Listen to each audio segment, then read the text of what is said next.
Hey kids, welcome back to some more science. Some more anatomy science, because anatomy science is cool. We are going to continue learning about yet another system of your body.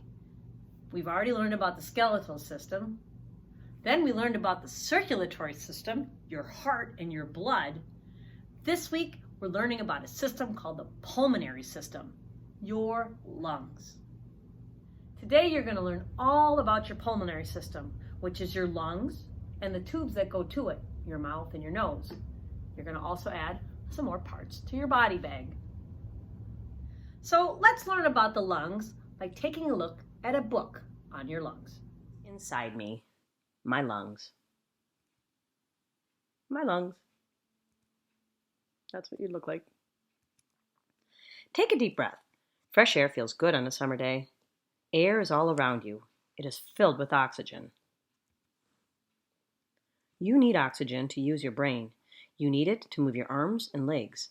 Every part of your body needs oxygen to do its job.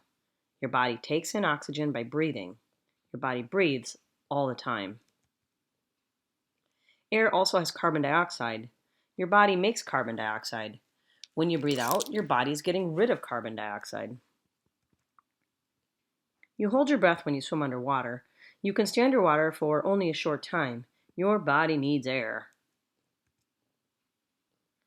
Your lungs are like two spongy balloons inside your chest. They fill up with air every time you breathe in. How does air get to your lungs? First, it comes into your body through your mouth or your nose. You have hairs inside your nose. You also have mucus. These hairs and mucus trap dust, so they will not go into your body. Yeah, and then sometimes we blow that out into a tissue, right? Next, the air travels down a tube called the trachea, or the windpipe. Your trachea splits into two tubes. Each tube goes into a lung. Inside your lungs, the tubes keep splitting. They look like the branches on an upside-down tree. There are groups of tiny air sacs at the end of each branch. The air sacs fill up with air. They look like bunches of tiny grapes. There are more than 300 million air sacs in each of your lungs. Oxygen moves from the air sacs into your blood. Your blood carries the oxygen all around your body. Yeah, we learned about that last week. Carbon dioxide from your blood goes into the air sacs. It travels back to tubes and out your mouth and your nose when you breathe out. Your lungs get very large when you inhale. There's a muscle under your lungs called the diaphragm. It becomes flat to make room for the air in your lungs. The diaphragm moves upward when you exhale. This helps push the air out of your lungs. Sometimes dust gets into your lungs. Coughing is the way a body gets dust out. A cough is a burst of air that rushes from your lungs and out your mouth. Sneezing is another way your body gets rid of dust. Air from the lungs bursts out through your nose. Every breath you take makes your body strong. Your lungs work hard to give your body the oxygen it needs to live. The end. Now you can see from my shirt that my lungs take up this whole part of my body. They are so important, those lungs. You got two of them to make sure if something happened to one of them, you still got a spare. Without your lungs, you'd have a big problem. Let's start off taking a look at my friend Rodney here. We talked about last week, or actually 2 weeks ago on the skeletal system, how this part of our body on my skeleton is hollow. But on real people, that's not hollow. Our heart is located right in there, and the rest of that area is taken up by the lungs. They're big, and they expand like my balloon. Right now, there's no air in it. It's tiny. When I blow air into it, it gets bigger. Your lungs also expand like the balloon. If you put your hand on your chest like this and take a deep breath, you can feel that your ribs actually go out and back in again. They're not solid. There's a place that they can hinge like a door. Now Rodney's lungs would probably be about that big up in there, and he'd have two of them, two lungs. So how exactly does the air get into my lungs and my body? I mean, I can open my mouth, but the air just kind of sits in my mouth. It doesn't go down the tube and into my lungs. What makes that happen? When I have a balloon and I want to get air into it, I blow it out. I have to push the air in. Right? I can pull it out by sucking it out. I can do the same thing with a pump. And then pull it back out. In, out. So how does that happen in my body? I don't have a pump in my body. There isn't one attached to my mouth. Well, as the book stated, that is the job of your diaphragm. My diaphragm is shown on my shirt. It's white. It's right underneath my lungs. Do you see it? When the diaphragm pulls down, it's kind of like the pump pulling out. It sucks the air in. And I have a model here to help you see that. I've taken an old bottle and I've got 2 straws going inside, and those straws lead to 2 balloons, my lungs. The straws are open at the top. That's my body inside. There's my diaphragm. When my diaphragm pulls down, my lungs inflate. It pulled air. I can actually hear it too. When I pull down on that diaphragm, the lungs inflate. When I push up, the air is pushed back out. Breathe in, breathe out. Breathe in, breathe out. Before you go on and add your lungs to your body bag, I have a little art project you can do. If you're at school, you may not do this, but if you're at home, go right ahead. I'm going to have you make one of these lungs too if you like. Now, my lung was a big one, a big bottle. You have to have a really big balloon. Probably don't have one of those, but you might have some smaller balloons, some regular 12-inch balloons. You can get these at the grocery store, at Target. I have a small version of this lung I made. See, in, out, in, out, in, out. That's the one I'm going to show you how to make right now. So you're going to need a couple of balloons, just the regular 12-inch party balloons. You're going to need some kind of water bottle-y thing like this. This is from a beverage called ice. The water bottles with the crinkly tops don't work as well because they're too soft. So you need something that's a little bit stiff. Then you're going to need scissors and some tape. Now, I've already cut this one in half. All you really have to do is squash it flat and then cut it. I made this one about this tall. This other one's actually a little shorter, so not too short because you got to have room for that balloon to blow up. Then you're going to take the cap off. You don't need that. The next step is to figure out what color balloons you have and what color you want your lung to be. I want my lung to be pink.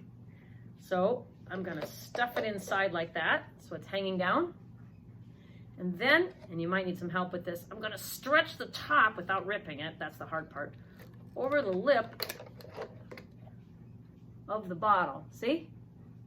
Make sure it's hanging down in there. Yep, it's in there. Pull it down a little bit. Okay. Then I'm going to flip it over. We have to put the bottom part on, but this is too small of a hole, so this is where my scissors comes in. I'm going to just cut off the straight part of the balloon, and I'll be left with the bottom part. And now I'm going to carefully, almost like putting on a swim cap if you've ever had to do that, stretch it over the end. Now it is going to probably deform that because it's very squishy. If you happen to have a stiffer plastic bottle, that won't happen. And then I've learned from personal experience, if you don't tape that on, when you go to pull the diaphragm, you end up pulling the balloon off. So just take some tape, and it doesn't have to be clear tape. It can be masking tape or duct tape like mine was, and go all around the bottom. See? You've got the tape holding the bottom balloon on, and then you got the top balloon. There's your diaphragm. There's your lung. Now carefully grab a hold of the bottom and pull down. And you got to be careful because if you pull too hard, that happens. In you go. Breathe in, breathe out. Oops. Mine's being kind of crazy. So I'm going to fix that. I'm going to get another balloon, see if I can't get it in there a little farther. Let's see here. Let's try this again.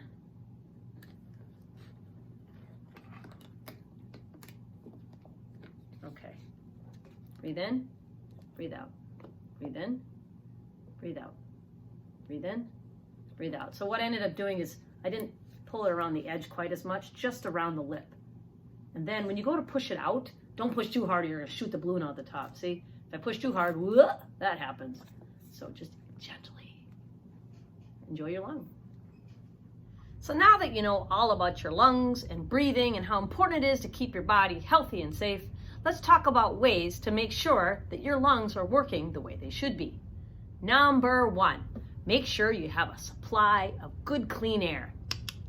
That means that if it's smoky somewhere, like out at a campfire, don't be sitting where the smoke is. That's not good for your body.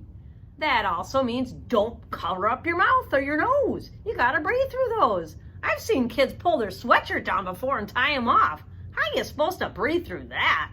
Number 2, be careful and aware when you're around water. This is things like bathtubs, oceans, swimming pools, even a large bucket of water can be a problem. You're not a fish. You can't get air from the water the way a fish can. You need to get air from the air. So, if you're near water, playing near water, you're on a boat, wear a life jacket. And for goodness sakes, learn to swim. When you learn to swim, you'll learn to keep your head above the water so that you can always be breathing in good air. And if you don't know how to swim, be sure to wear that life jacket and have a grown-up near you. You're not a fish. Number 3, don't put things around your neck. We can feel this little tube right here. You can even push on. It doesn't feel good. Necklaces, ropes. As a preschool teacher, I see a lot of kids always sticking things around their necks. That's not good for you. You might cut off that supply of air, and that would be a big problem. This also applies to when you're playing with your friend. Don't grab them around the neck. I've seen that too in the gym, and it's a little scary to watch because I know that if your friend can't breathe, bad news for your friend. You shouldn't be grabbing anybody's neck, and don't put anything around your own neck. If you have a necklace on, make sure it can pop off easy in case it gets stuck on something, that it won't push on that trachea and hurt you. Number 4, be careful when you're eating. Now next week we're going to talk about the digestive system, but I'll give you a sneak peek.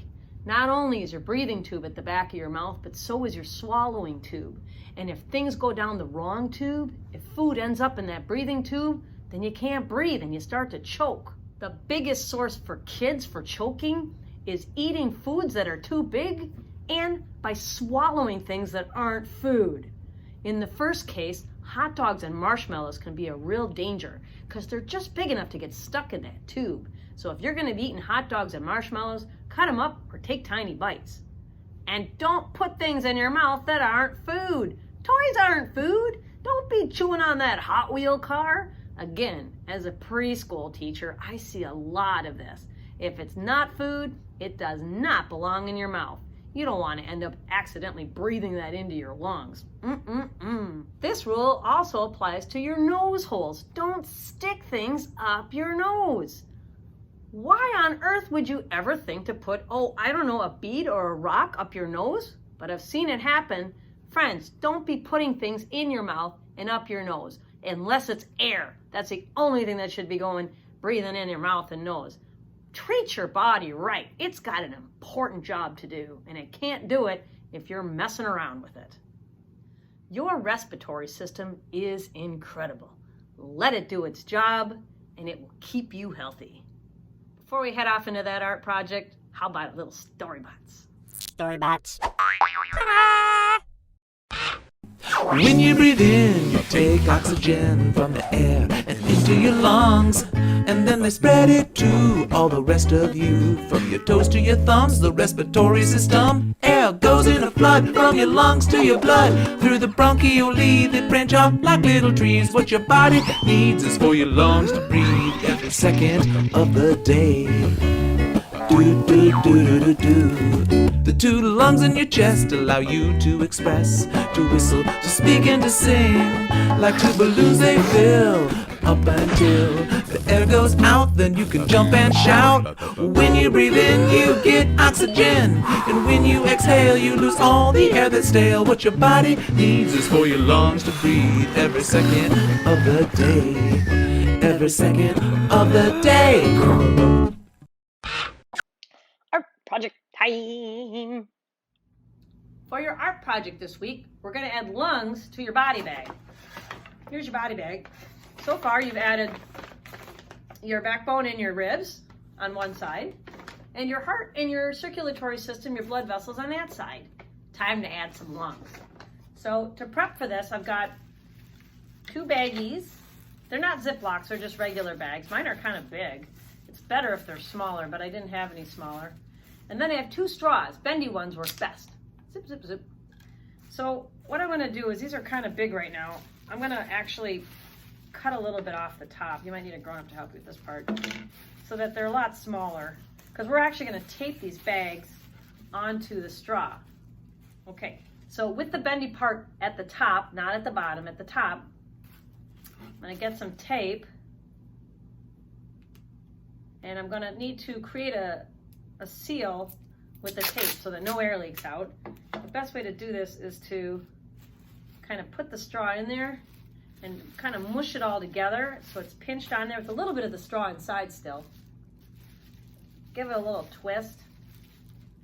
And then I just take the tape below where the baggie ends and kind of work my way up.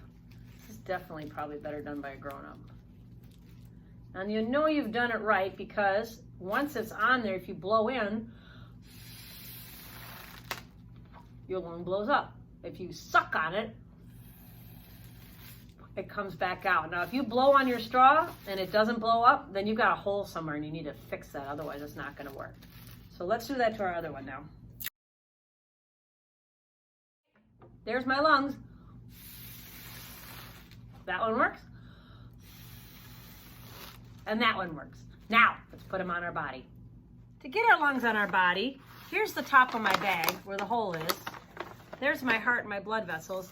I'm going to have 1 lung on either side, but I want to be able to blow these up while I'm wearing the bag, or you will. I can't actually put this bag on, it's too small. So I need to make sure that these straws, the bendy part, are a little bit above, get the air out of them, a little bit above the line of the bag. See, a little bit above. If you have them down here, you won't be able to put your mouth on it. Just about there. And then just get some tape and tape them on. It's also best if you make sure that the 2 ends of the straws are near each other, because you're going to put both of them in your mouth at the same time, because when you breathe in, both of your lungs fill up. There we go. And if you want to make sure it doesn't fall off when you do this, put two types of tape. Put it on there twice. There we go. That's not going anywhere. Don't tape the bag down. You want that to inflate. Now, when you put it on your body, you can wear it now.